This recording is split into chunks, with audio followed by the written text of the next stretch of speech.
So the Urban Aquaculture Center introduced Fred Binkowski to Big Will Allen. Is that not the case for the history books, John? That's correct. And Fred Binkowski offered Will and Growing Power a contract, and Howard Hintertier wrote a story about that contract.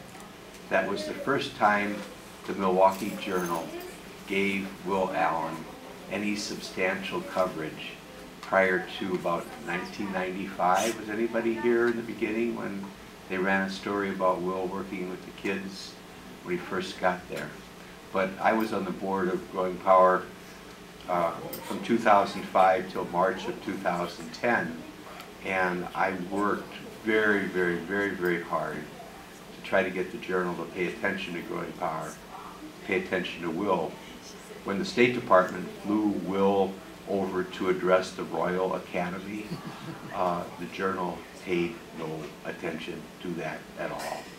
When Will won the Ford Foundation Leadership for Change $150,000 grant, the Journal put that on the next to the obituary page in a little tiny thing. It wasn't until Howard teamed up with Will and talked about perch, which wouldn't have happened if it weren't for Urban Aquaculture Center connecting Fred Binkowski.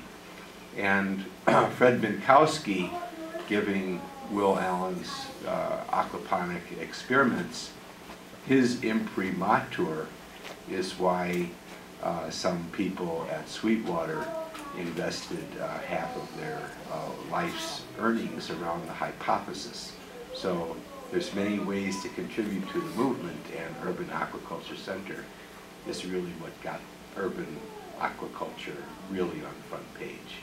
So thank you, John and Ann. My name is James Godsil. I am the Quasimodo of Sweetwater Organics. I'm also coming to realize that I'm something of a Ronald Reagan character there.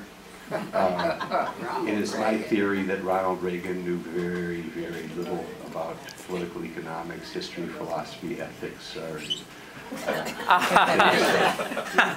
things that Obama does know about. But he did have a kind of a genial Midwest Irish way, and did break down complex concepts from his right-wing wonks into intelligible language that a lot of people paid attention to.